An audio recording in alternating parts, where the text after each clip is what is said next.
Hi lovies and welcome back to this channel. If you're new here, my name is Malinda's channel. Thank you so much for all the love and support. Don't forget to please subscribe to this channel, turn on notifications so that anytime I upload a video, you will be the first person to be notified. And to my returning subscribers, to those people that share my videos and also educate you guys are the real MVP. Thank you so much. All right, lovelies, let's dive into this video. Ever wonder the reason why black people have been treated the way they have been treated, especially in the healthcare system? Guys, I came across these videos on my For You page on TikTok, and I thought to share with you guys because I find it super informative. Where this pan-colored man actually explained the reason why it's as if black people are treated so differently from every other person in the healthcare system. I'm just going to roll the clip as well as some of other stitches I was able to put together. Please leave me your own thoughts in the comment section of what you think of this video. Alright lovelies, let's dive into it. White people, watch this video and I'll be right back. He published a book called Race Tendencies and Traits of the American Negro, in which he lays out all the numbers, and then he concludes that if we simply avoided allowing black people to have any access to health care, that within 2 or 3 generations, the whole race would die out, and that would solve the race problem in America. When Teddy Roosevelt, 1912, proposed a national health care system, people said no because black people will get it. When Franklin Roosevelt proposed a national health care system, it was the same thing. We don't want black people to get it. When Truman tried it in 47, same thing. Don't want black people to get it. We have to figure out a way to keep black people from using Medicare. And the way that they came up with was to have a 20% hole, a gap in Medicare, so that you had to pay 20% of your doctor's bill and your hospital bill, and that would discourage poor black people from showing up at the hospitals. Nearly 100% of the reason why the United States is the only country in the world that doesn't define healthcare as a right is because of racism. He published a book called Race Tendencies and Traits of the American Negro. What up, Nurse Gang? What up, TikTok? So today on Nurses in the News, headline reads, Black nurses are traumatized by racism in healthcare. Nasima McElroy, a California-based labor and delivery nurse, witnessed the mistreatment of multiple black women in a maternity ward. Her mental health was impacted because of it. Let's take a deeper look into this story. Being a black nurse in America sometimes means caring for patients while protecting them from racism at the same time. This was the case for Nasima McElroy, a California-based labor and delivery nurse who demanded better care for black moms and was fired shortly after. Nobody's going to change the medical system for us, McElroy said. We have to do it ourselves.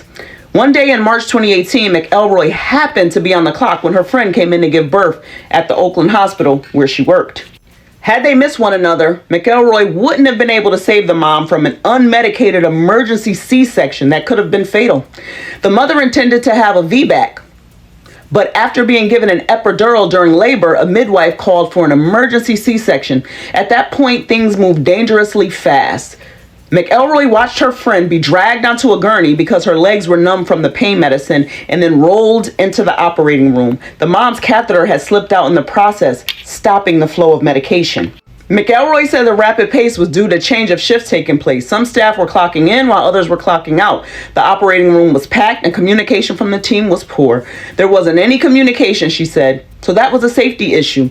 You had 2 shifts of nurses, respiratory therapists, and doctors in the room. She said, quote unquote, I just remember looking into her eyes and seeing how scared she was.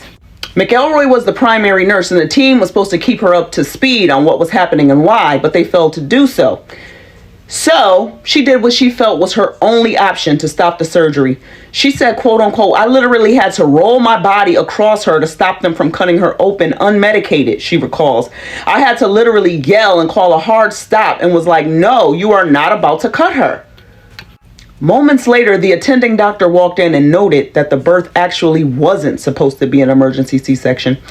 McElroy said her friend had no idea what was going on. She didn't know her epidural had got pulled out. She said, it was just like a state of confusion. I just remember looking into her eyes and seeing how scared she was. A week later, McElroy addressed her concerns about the situation to the head of OB, who was also a black woman, but was disregarded. Black pregnant women all over the country fear hospital experiences like this, or worse, dying because no one saved them. In 2018, black women were dying from pregnancy-related complications at 2.5 times the rate of white women, and that remains the same to this day. After being dismissed, undertreated, violated, and ignored, black mothers are leaving hospitals traumatized, if they make it out alive. But sometimes those who witness the neglect of black women in hospitals are impacted too. Just a few weeks after supporting her friend, McElroy said she had to advocate for another pregnant woman whose pain was dismissed during labor. After witnessing both patients escape potentially fatal complications, she broke down mentally. She said, quote unquote, "I'm in the parking lot on my way to work every day crying like this can't be life." Her job referred her to a therapist who told her she needed to take time off because she was traumatized, but that never happened. Her employer denied her time off, so she called out sick. And then she was later terminated for being, quote unquote, absent. She filed a lawsuit and settled in 2020. McElroy may have been among the first nurses to gain national attention for her story, but many share her experiences. In a survey conducted by the National Commission to Address Racism in Nursing, 92% of black nurses reported experiencing racism on the job. The nurse went on to report that racist acts came from different parties, 70% from leaders, 66% from peers, and 68% from patients. McElroy said, "The reality is we've got racism in nursing, and it's doing harm to nurses of color." Deep down, white supremacists like the Klan and you are fully aware that whiteness in the United States is not something that needs protecting from people of the global majority, much less black people. You are in danger of becoming the minority because you are reaping what you have sown on stolen land with stolen labor, and that you feel comfortable spreading this garbage is what shows that you already know that we who live in the United States spend all the days of our lives living in the infinite grace of black Americans.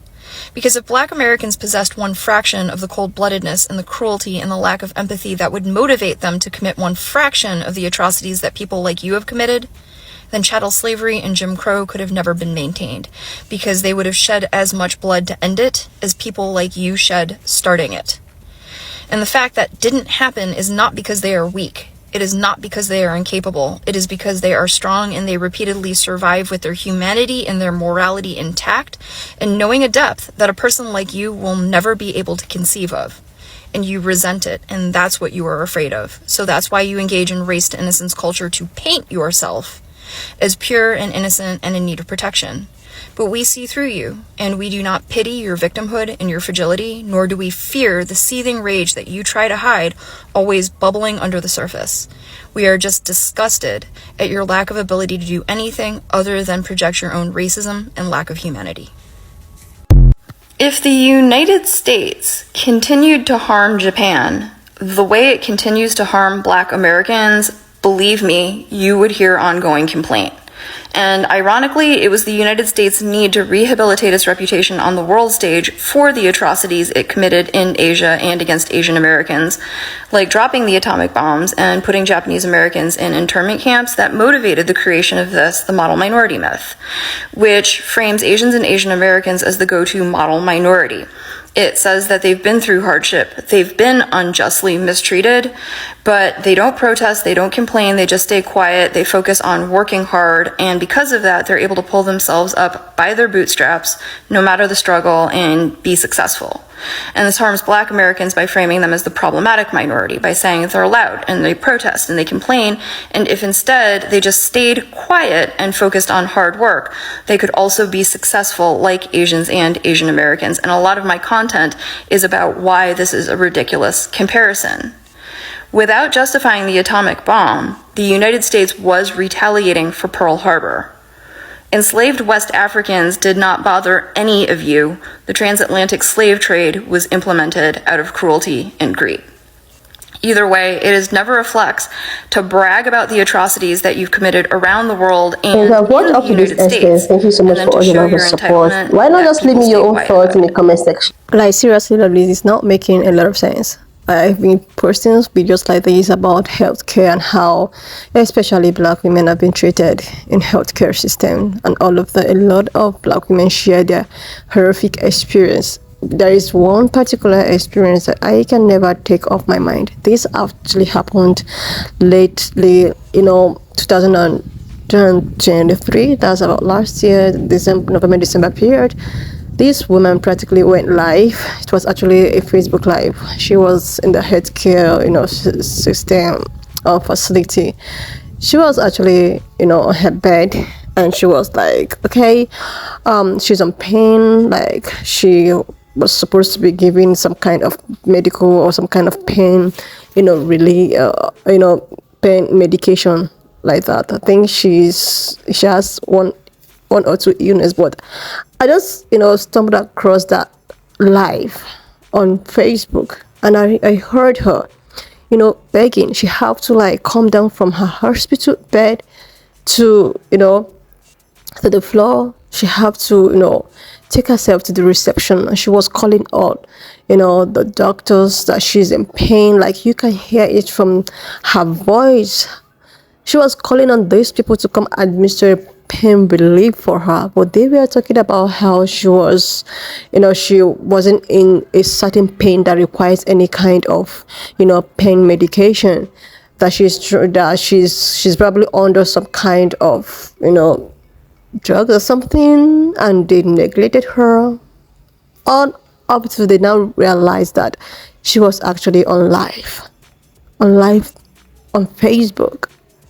She was just calling these people, and when they realized that she was on live, that was when the security man had to, intervene and probably tell her that okay, they cannot actually attend to her anymore in the said hospital, that she have to go to another hospital. Like, how can you treat human being like this? Like, you see that this person is actually in pain. Even if you want to refer this person to another hospital, why not just give this person maybe something that would just relieve this person in order for her to be able to go to a hospital? Like, she was like, in this life, a lot of people were like, sharing their videos and all of that, and went to let it order, the video just dropped, and my heart was like, what is happening? The update I got from that video was something that I never wished. As in, I don't knew that human being can be so treated like that, so badly in a healthcare facility. Healthcares are meant to save life. They are meant to like treat you, a needy person special, not to actually add to your own pains. Like, seriously, lovelies. When I saw that video, I was like, this is actually, I witnessed this, and I've been hearing this a lot of, particular women, especially if you're maybe pregnant and all of that, they've been advised to actually go with, someone that you trust, maybe your husband, mother, sister, or a spouse, like somebody to just be there for you. If you happen to be a pan-colored person or a black person, and you are, you find yourself in some kind of situation that requires you to go to this, it's very advisable not to go there alone. You should be able to go there with someone that can assist you. Like, this still brought me back to a certain OBJ doctor that was asking the questions to black people and trying to like gaslight them. He was like, why is it that you people often come with your relative for a doctor checkup or examination? Why not just come alone and all of that? That he feels that it's uncalled for. That majority of his patients, if they're not with his, if they're not with their partner, or family member, they're often with a phone. And you ask this question directly to black people, as if you don't know what the healthcare system is built upon, as if you don't know, even if you're in a serious condition, these people will never take you serious. They will never take you serious. And here is out asking the question and trying to make it feel as if, okay, black people are actually the problem, but you people are the ones that have created this problem, making these other people not to feel safe or secure around you. And you are asking such a question. Do you know the good thing about it? The good thing about all of this thing is that a lot of pan-colored people now are experiencing what this black person experiencing. There is a video I actually posted where a lot of pan-colored people as in they are coming out to speak about the healthcare system and how they've been treated. When black people keep on talking about the mistreatment, a lot of people don't take it, seriously until when it starts affecting the important citizens. That's when people start, talking about it. This is just the origin. When I saw this video, I was like, oh, is this all how it started? Anyway, lovelies, why not just leave me your own thoughts in the comment section of what you think of this video.